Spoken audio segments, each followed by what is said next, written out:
Hey guys, James again with TFBTV. Today we're talking the 10 best-selling handguns. These numbers came from over 300 stores that were affiliated with United Sporting Companies, and these were their 10 best-selling firearms over the summer, over the past 3 months.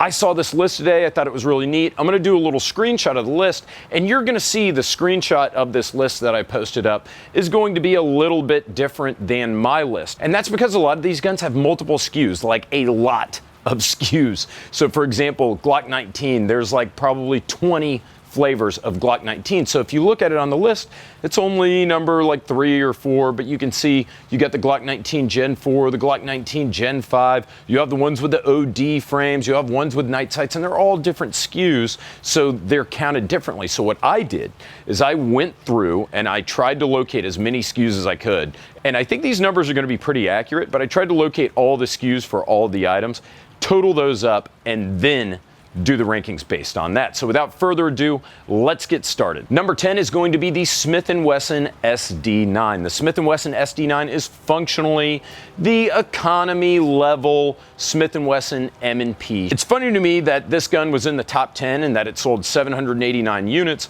because for me, the M P, the 1.0, if you will, is so inexpensive right now. You can find them for around $300 or $350 if you're looking hard enough. The SD9, which comes in at like the high 200s, low $300 street price, I would think that it was cannibalized by the M&P 1.0, but apparently people are still buying it.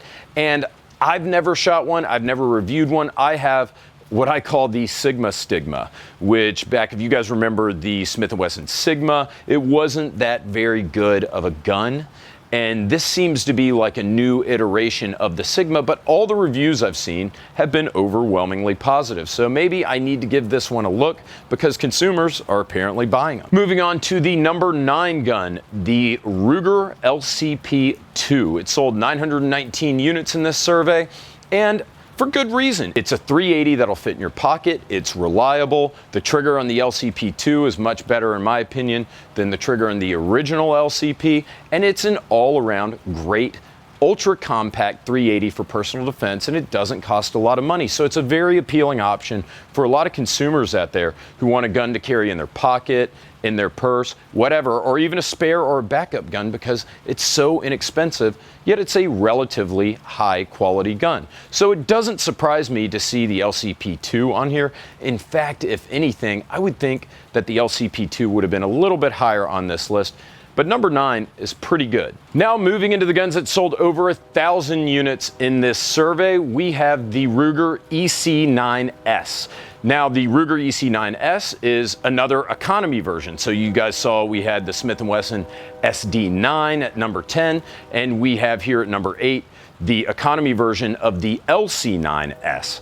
This is Ruger's economy version of the LC9S, which is the striker-fired, ultra-slim, subcompact 9mm. It's a 7+1 9mm. I've seen overwhelmingly positive reviews for it online. And the best part about it, I'm seeing these guns for like $200, like I think $210 street price. That's pretty incredible.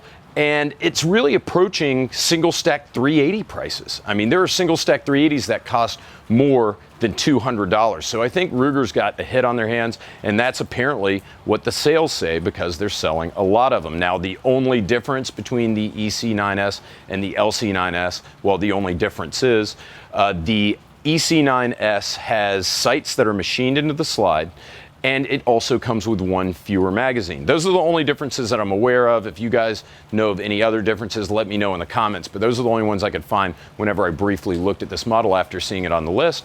But I was shocked. To be perfectly honest, I hadn't really looked into the EC9S after seeing it at SHOT Show, and I had to double take when I saw the price. So you can see why they're selling. People like these striker-fired guns. Single stack 9mm, very popular right now, very easy to conceal, less than an inch thick.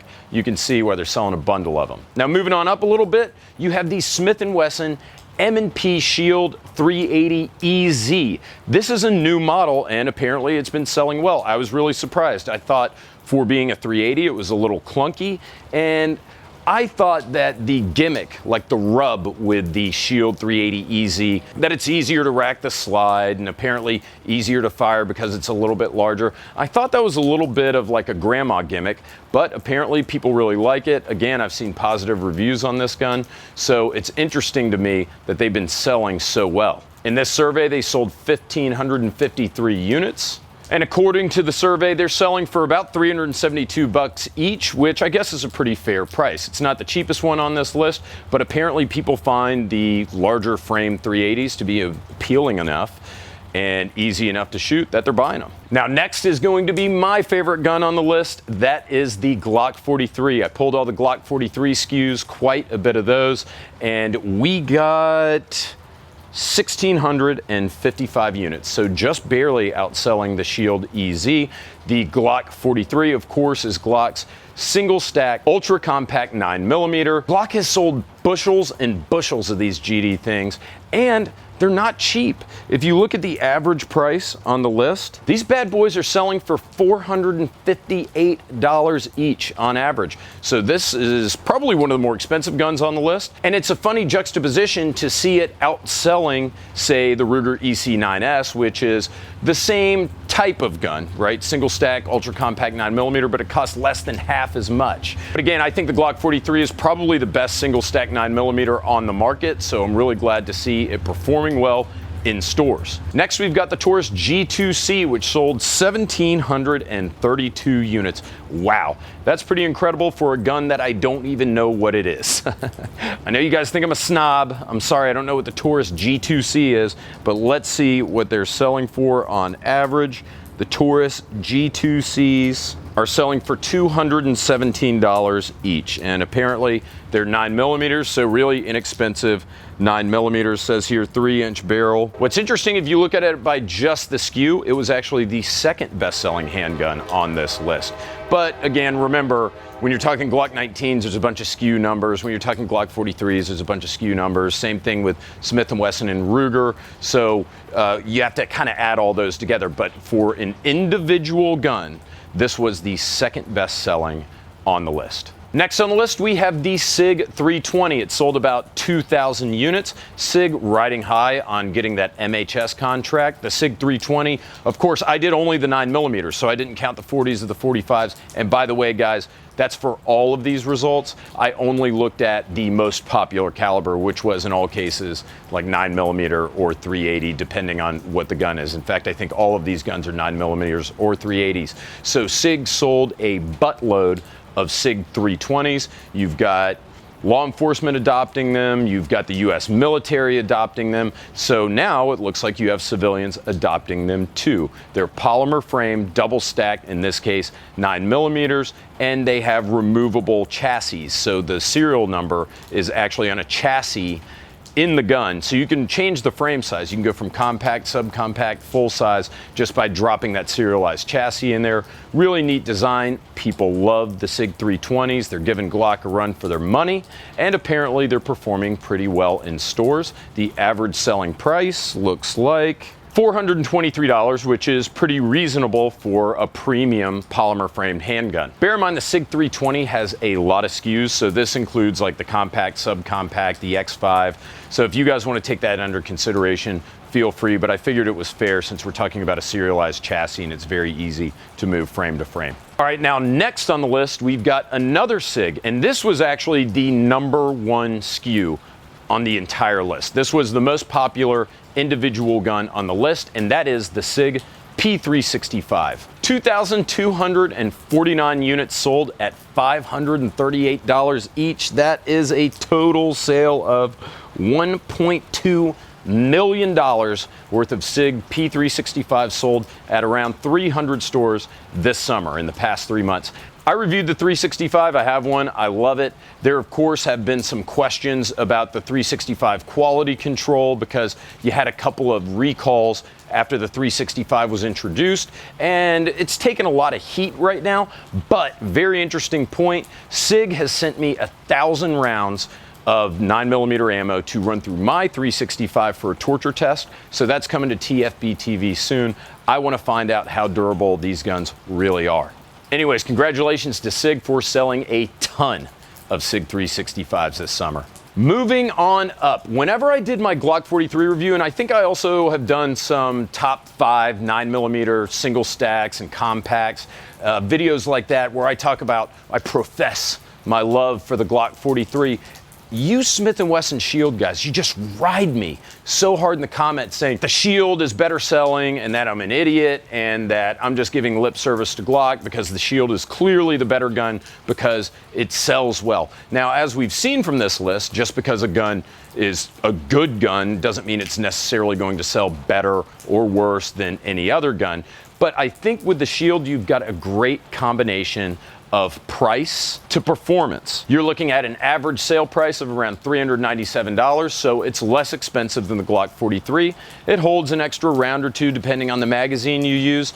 And I think that that price difference and the fact that you're getting really good performance pushes this one over the edge.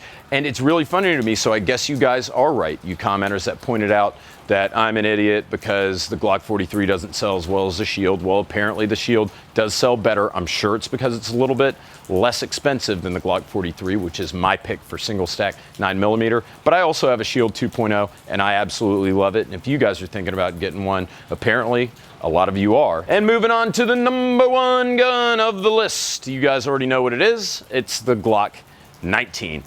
Probably one of the most popular handguns, if not the most popular handgun of all time that isn't a 1911, right? You guys know this is one of my favorite guns. It's great for carry, it's great for duty, it's great for bedside work, it's reliable, it's reasonably priced for what it is, and what it is damn near invincible. So they sold an entire crap ton of these, 3,729 units this summer, and you guys might get mad at me when I tell you that I included the Glock 19X in that calculus. Now, I think it's close enough that you can lump them together. You guys may not think that the 19X, now the 19X, of course, has the larger frame, among other modifications, but some of you may feel like the 19X is a different gun. I think it's a Glock 19, right? So I lumped it in there. But there were 1,021 units of the 19X sold at those 300 some odd stores this summer.